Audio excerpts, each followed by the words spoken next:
It is essential for us to understand that we serve a God that's still in control of all things. Somebody look at your neighbor and say, he's still in control. We see in this text, Jesus and his disciples takes what would be considered an excursion to the region of Tyre, which was part of the province of Syria. We find that Jesus and his disciples were doing what they normally do on the course of their work. However, the text does inform us that when they arrived, Jesus received a visit from a Canaanite woman.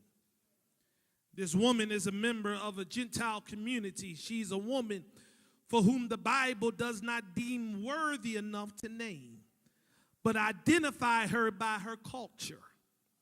She's facing issues back at home with a demon-possessed daughter. She perhaps is wearing a Black Lives Matter shirt, trying to get attention of people in power and persuasion, which in this case happens to be Jesus and his disciples.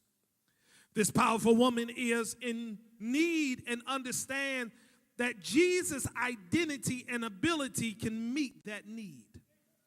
She is a woman of perseverance.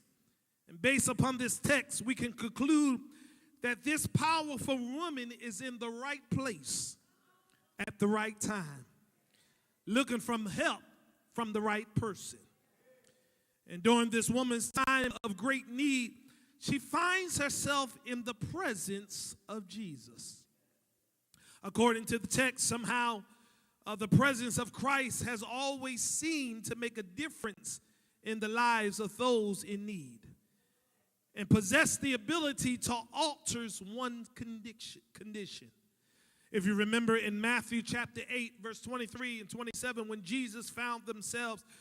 the disciples found themselves facing a severe storm on the lake of Galilee, Jesus rose from his sleep and said to the storm, "Peace, be still." And disciples were in the right place at the right time, riding with the right person. Matter of fact, according to Luke narrative in chapter 19, we are told of a man by the name of Zacchaeus who wanted to see Jesus enter into Jericho. Therefore, he climbs up, y'all know the story, a sycamore tree. And when Jesus passed the way, Jesus sought him and encouraged Zacchaeus to come down. And later joined Zacchaeus in his house, a person who was known for working for a system that was steal from hardworking people, began a personal process of transformation. In other words, Zacchaeus was in the right place at the right time with the right person.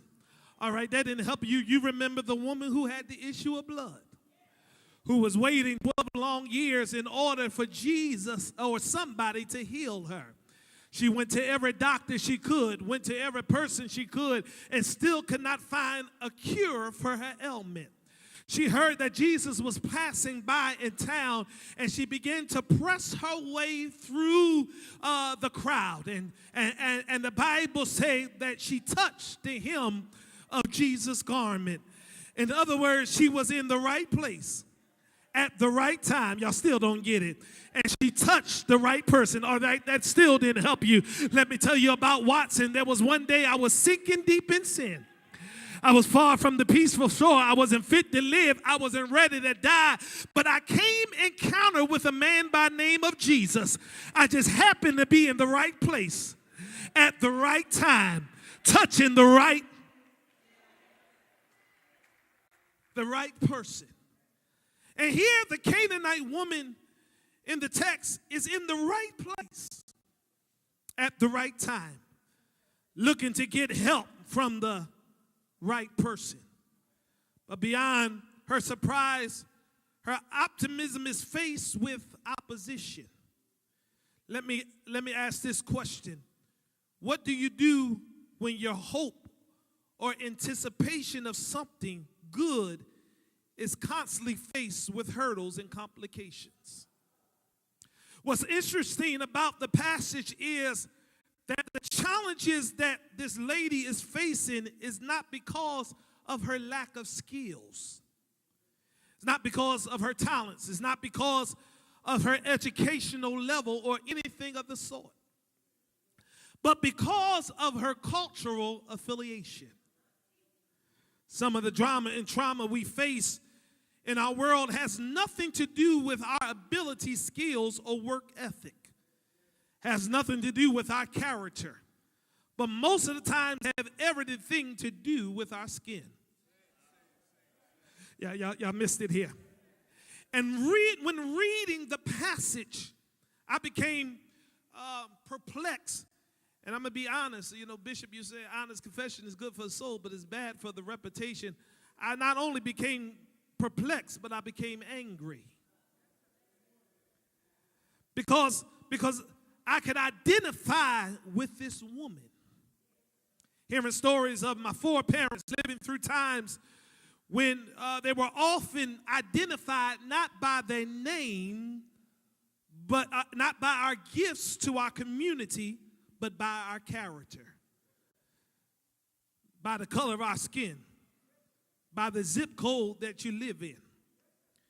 And this woman is described in this text not by her name, but by her culture, which seemed to deem her unimportant and less human than others.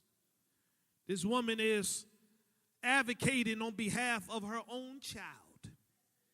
And it appears that her problem isn't severe enough to gain the attention of Jesus and even his disciples.